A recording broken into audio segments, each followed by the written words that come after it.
Here. Do you want me to take you in for peeping? Hello, Tim. On your way home? Oh, finally. Oh, my feet ain't half numb. Something the matter in there? Yeah, just a light. I noticed it's been burning for a couple of days now. Wondering if I shouldn't step in and tell them about it. I reckon they must have left it burning by mistake, you know. They'll know all about it when they get their gas bill next month. Yeah, I know. Seems a shame, though, doesn't it? Still, I don't think it'll do much harm to go and ask them if they know it's on. I hope they didn't tell you to mind your own business and pack you off. Well, I'm just going to have my pint before supper. Cheerio. Cheerio, Tim.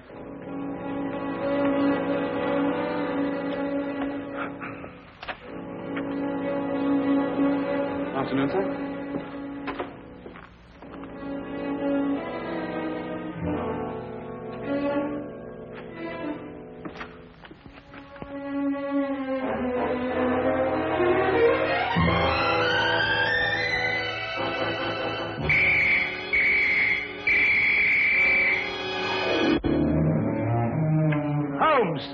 Poison?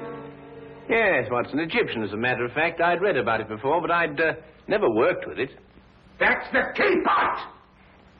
Oh, yes, so it is. I'm sorry about that, but there doesn't seem to be anything else empty at the moment. There's nothing immune in this place? Really, Holmes, there must be something else you could have used. Oh, nothing to worry about, Watson. It's perfectly soluble. I'll have the pot washed out and ready for use by the time you come back from Regent's Park. You can save yourself the trouble. That's the last drop I'll ever drink out of that pot.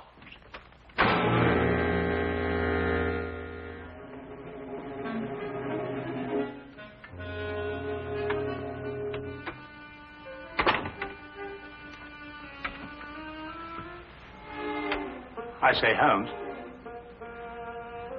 how in thunder did you know I was going to Regent's Park? Well, a simple deduction, my dear fellow. Take a look at your clothes. Oh, what's the matter with them? I might easily be going to the club in these. You're immaculate, except for those old shoes. Hmm? Oh, those. I'd forgotten all about those. So I deduced that you're going to a place where you're likely to meet people, but also you're liable to scuff your shoes. The gravel paths of a public park seem to fit that perfectly. But why Regent's particularly? We're lunching at 12:30, and since it's now nearly 11, I assume that your choice of parks is limited to the most convenient one, that being Regent's, of course. Simple deduction, really. I wonder who that can be this time of the morning. Would you care to deduce it, Watson? No, I think it'd be simpler if I just open the door. Would you be Mr. Sherlock Holmes? No, but won't you come in? It's Mr. Holmes I gotta be finding. I am Sherlock Holmes, madam. Won't you be seated? I will that. Sure, I've lost a bit of my breath. Have you come far? Clean up from Chelsea, I have, sir. Well, that's a long way indeed. May I introduce my very good friend and colleague, Dr. Watson? Good morning to you. My name's Dugan, sir. Mary Dugan. No doubt you'll find it a bit odd having a stranger burst upon you in the height of the morning like this, but I've come from a house black with sorrow to ask your help. 'Tis the house I work in. Is there some difficulty in the house? Difficulty? Aye, and more. There's murder. Ah, murder, is it? Now, this is most interesting. Won't you go on, Mrs. Dugan? 'Tis the master of the place himself, Mr. Harringway, that's dead. Found by the bobby of our street. Filled with a dose of something with a great long name, the old man was. But surely if he was found by the police... The police? Sure, it's them that brings me here. For they've come and rode young Mr. Vernon off to jail for committing the crime. Mr. Vernon? Aye, a strapping lad who's soon to marry Mr. Harringway's stepdaughter, Janet. I gather that you're not in agreement with the police, Mrs. Dugan. Hush, well, that's the problem. That's what's been torturing me all through these black nights and making my life unbearable. For you see, Mr. Holmes, it was my testimony, and my testimony only, that's put Mr. Vernon in jail. It's because of what I told the police that he's sitting in this cell this very moment waiting for his time to go. And yet you believe that young Vernon is innocent. I'm certain the lad's innocent. Sure, I feel it in my bones. Yes, but I say, didn't you tell the police the truth? I told them the truth, sir, but somehow, unbeknownst to me, I must have lied. Perhaps you'd better start your story from the beginning, Mrs. Dugan. Aye. Well, it all happened last Friday afternoon. Late in the afternoon it was, for I was soon to be leaving the house, having the weekend off as I do. It would be about 5 o'clock when there was suddenly a great clatter upon the door.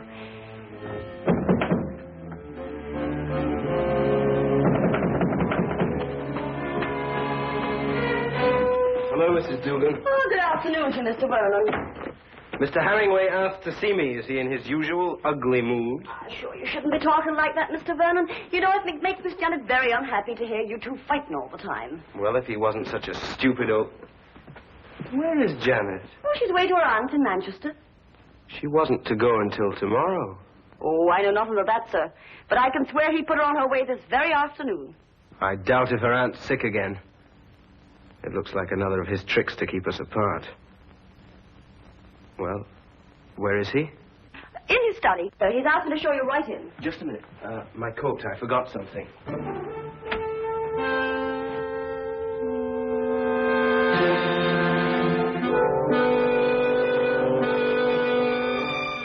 All right. Come in. Mr. Vernon, sir. Will that be all? No, Mrs. Dugan. I want you to remain. Remain, sir. Just sit over there and listen to every word that's said.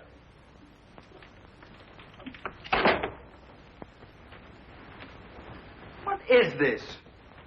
What have you got in your mind now? Young man, I have a very simple offer to make. And I want Mrs. Dugan here to be witness to it. Well, what kind of offer? I'll give you £1,000 to clear out of Janet's life. You must be out of your mind. On the contrary. Only a fool would refuse such beneficence. You disgust me. Your tastes don't interest me. I want only to rid you from Janet's life. Stay right here. I intend to finish. I happen to be in love with Janet. But I could hardly expect you to understand a thing like that. £1,000 is a lot of money.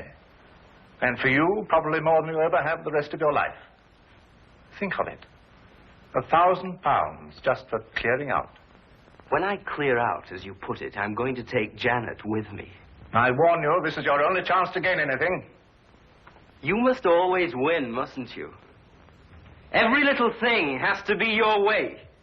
Even if it means destroying your daughter's happiness. I'm not interfering with her happiness. I only want to cleanse her life of a bit of trash. You may have had her under your fist all her life, but she'll break away now. No matter what you do, Janet's going to marry me. Mr. Harringway! Medicine. My medicine in the cupboard in the next room. I'll get it. Green bottle on shelf.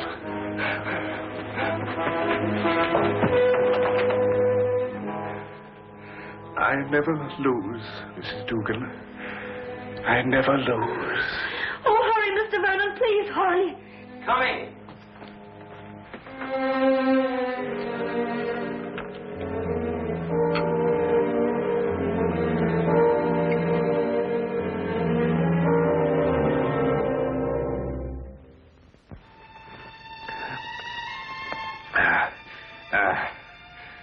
Thank you. Feel much better. Well, there's no need to stare. I'm all right. Now get out of here. Both of you. Get out.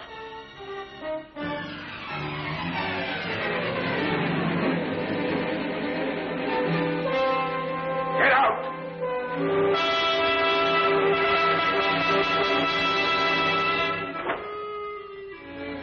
A few minutes later, I left the house. And that's the last I ever saw of Mr. Harringway. Alive. I see. And what did you tell the police when they questioned you? Sure, I told them everything. Just as it happened. About the bottle Mr. Vernon took out of his coat pocket, the sudden quarrel, Mr. Harringway's attack of illness, and Mr. Vernon going to get the medicine. And this was sufficient to have young Vernon remanded on a charge of murder? Aye, for the police informed me that it was the medicine, the very medicine that I saw Mr. Vernon give Mr. Herringway, that killed the poor old man. They say that poison was put into the medicine. Yes, but look here, that certainly seems to point towards the young man. When he went to obtain the medicine, he apparently slipped in the lethal dose. It seems that way, sir. But in my heart, I can't bring myself to believe it of him. That Inspector Lestrade, though, he won't believe another thing else. Lestrade, eh? He's the policeman who seems to be in charge of it all. Indeed. Inspector Lestrade, you hear that, Watson? We must go round and see him. Well, if you think it'll help. Aye. And 1,000 blessings on the pair of you. I don't know what we can promise you, Mrs. Dugan. I shall have to have a word with Mr. Vernon before I can express an opinion on the case. However, we shall certainly go and see Inspector Lestrade at once. I know it looks dark and all, but I must keep up hope. Well, I must be off. I don't like leaving Miss Janet alone for so long. Naturally, Mrs. Dugan. Well, we'll certainly do our best. Thank you, sir.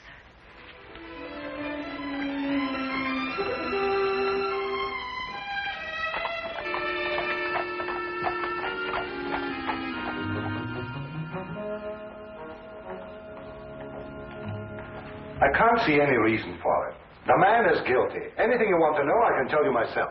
Oh, come, Lestrade. I only want to ask the young man a few questions. It's time for my lunch. You needn't come. Now, look here, Holmes. There was a very large dose of strychnine in that medicine. The only person who could possibly have put it there was young Vernon. Or Mrs. Dugan? No, she didn't have any reason to. Besides, Vernon was a chemist. He had access to all sorts of poisons. Indeed, he was a chemist. You hear that, Watson? Young Vernon was a chemist. Eh? Yes, indeed, Holmes. Yes, I thought you'd be interested to hear that. Well, I am indeed. It is most important, and I insist upon seeing the young man immediately. We have no time to lose, Lestrade. No time to lose. All right.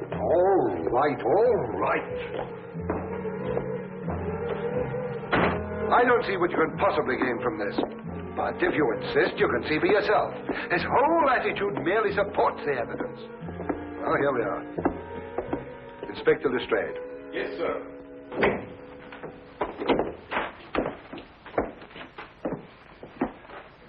Well, now, Vernon. Well, now, Inspector. How many times a day are you going to bring me up here and subject me to your idiotic questions?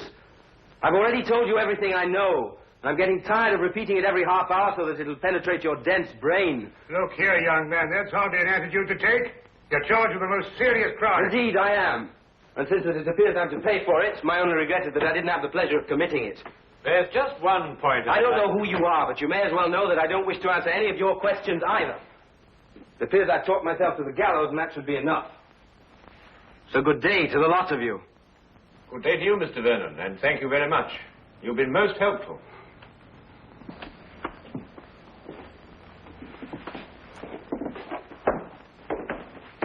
President Young Rogue. Oh, very interesting, Lestrade. Take the Baker Street, Holmes. Certainly not, Watson. We have a killer to catch. Killer? Yes.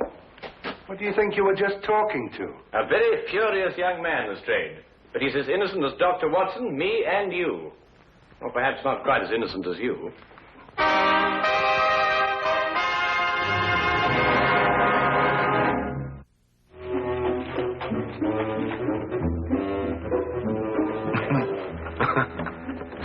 What can you possibly find to be so amusing? Huh? Oh, I was thinking about Lestrade's face when that young scamp called him an idiot. Holmes, do you really believe that young man's innocent? Strychnine, Watson. Combined with the fact that young Vernon's a chemist. Tell me, how quickly does strychnine act? Oh, a matter of minutes. Half an hour at the most. Exactly. He did not know that the house would be empty when he went to visit old Mr. Herringway. He fully expected that Mrs. Dugan and Janet would be there. Right enough. Mr. Dugan indicated that. All right. Now, would a man with a wide variety of poisons to choose from choose a quick-acting drug, which offered him no chance of an alibi? Or would he be more likely to choose something a little slower, which would allow him ample time to be miles away at the time of death? Yes, I follow your reasoning, Holmes, but surely you don't accept that as conclusive. Oh, I didn't, until I spoke to young Vernon. But, well, you didn't learn anything from him, did you? Ah, here's the mortuary. Shall we go and have a close look at the victim, Watson?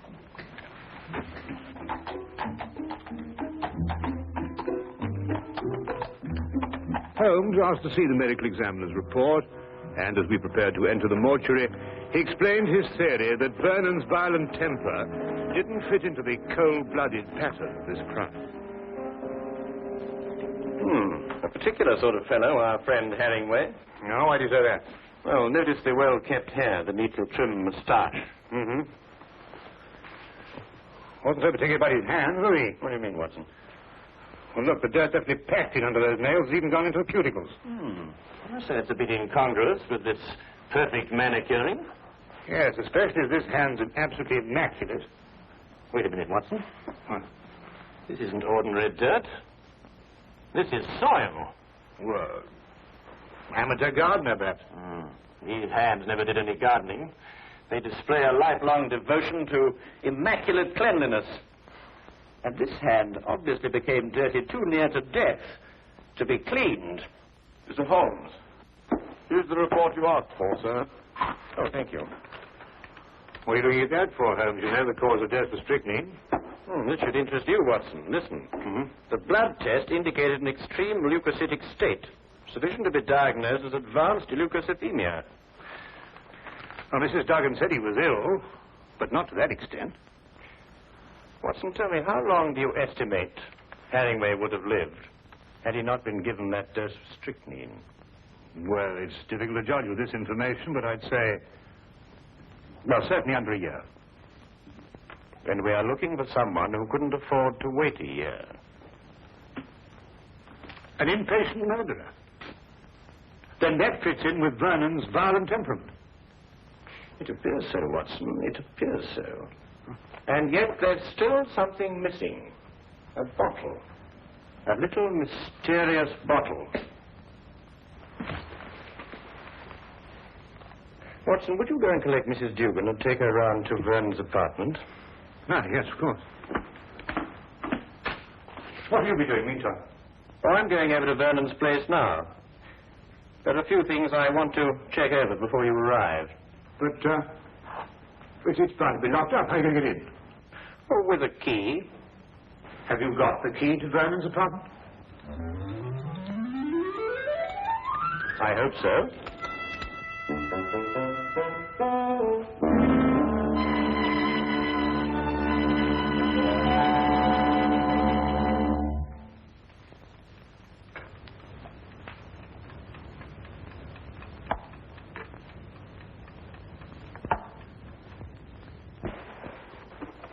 We came as quickly as we could.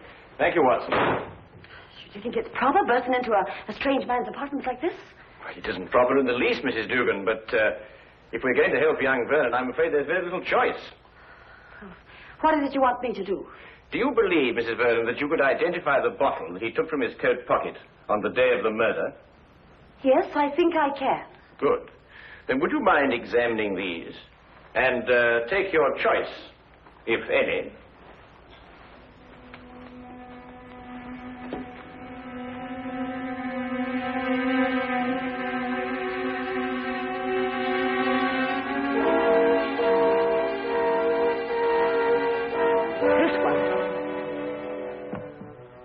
You're certain? I am absolutely certain. Thank you, Mrs. Dugan. Thank you very much.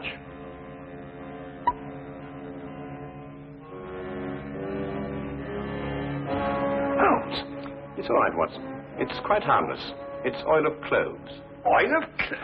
Mrs. Dugan, I presume that your employer was a teetotaler. Oh, he was that. There was never a drop of anything at all in the house. Hated the stuff he did. Yes, but is it important, Holmes? It's essential for young Vernon, Watson. We have now only to visit Mr. Herringway's study to forge the final link of proof against a most amazing murderer.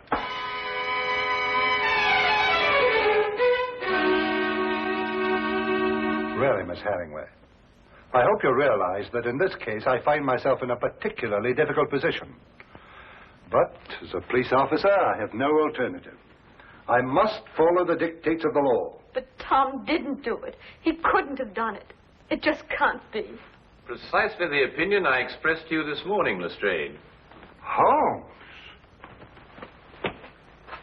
Oh, Miss Janet, this is Mr. Sherlock Holmes, and this here gentleman's Dr. Watson, his friend. It is because of me that they're here. You see, I went to them begging for the help. Help? It was your fiancé's arrest that prompted Mrs. Dugan, I believe. I see. Sit down, please.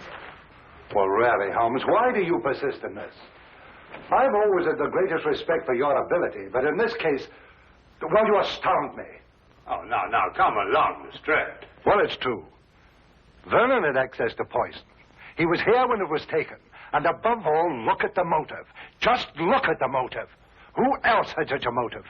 Who else? Inspector, you didn't know my stepfather. He was a tyrant who loved nothing, no one. His whole ambition was power, and his whole pleasure was to rule. To my stepfather, my marriage meant only a loss of power, part of his kingdom, and he fought it in every way. Life here became unbearable after I met Tom. Mrs. Dugan can testify to that. Well, 'tis true he was not a kindly man, and he did begin to get a bit odd of late. I see. There were some flowers in this room. Where are they? Flowers, sir? Holmes. Now he's interested in flowers. Petunias, perhaps? Mrs. Dugan? Why, sure, I put them out in the yard to get a bit of sunlight, sir. So dark it was in here. Then there were some flowers. Mrs. Dugan, would you be kind enough to fetch them, please? Yes, sir. Holmes, what have flowers got to do with... Watch. You know, Inspector, your difficulties in this case really must be overlooked. Do you know that you've been deliberately duped? And very cleverly, I might add. I haven't been duped at all. I've got my man. Now, you see, you were looking for a murderer, whereas, of course, there isn't one. First it's petunias. Now there's no murder. There's a body, but no murder. You see, Mr. Herringway committed suicide. There was no indication of suicide whatsoever. No message, nothing. Well, naturally there was no indication of suicide, because it was deliberately planned to look like murder. Are you serious? Completely, Miss Herringway. You see, your stepfather was more of a tyrant than you imagine. Losing you to Vernon meant losing power. And so, first of all, he tried to bully him. Then he tried to bribe him. And when that failed, he tried to kill him. Mr. Herringway tried to kill Vernon? Yes, Watson. By committing suicide in such a way that Vernon would be blamed and executed for Herringway's death. The stage was set, the heart attack was feigned, and Vernon was sent to get the medicine. If Herringway took the poison himself, where did he hide the bottle? Of course, that's right. The poison acted too fast for him to dispose of the container. But he did dispose of the container, Watson. And if my theory is correct, it should be in one of the two flower pots that Mrs. Dugan is holding.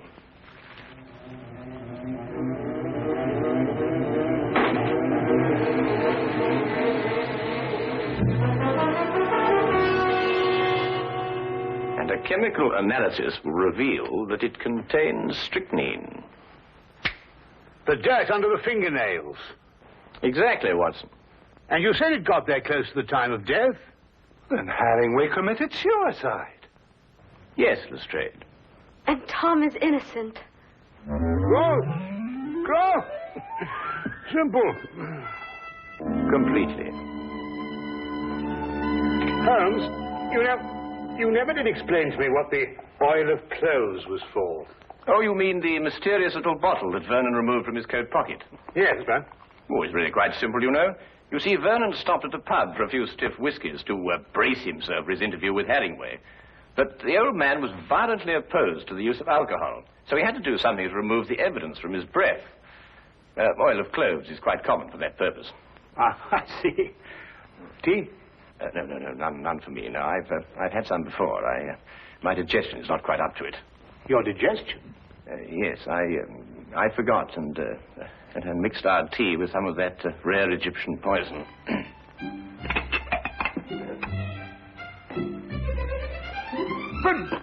But confound it, man, the tea's ruined. Well, fair enough, old man, but so's my poison.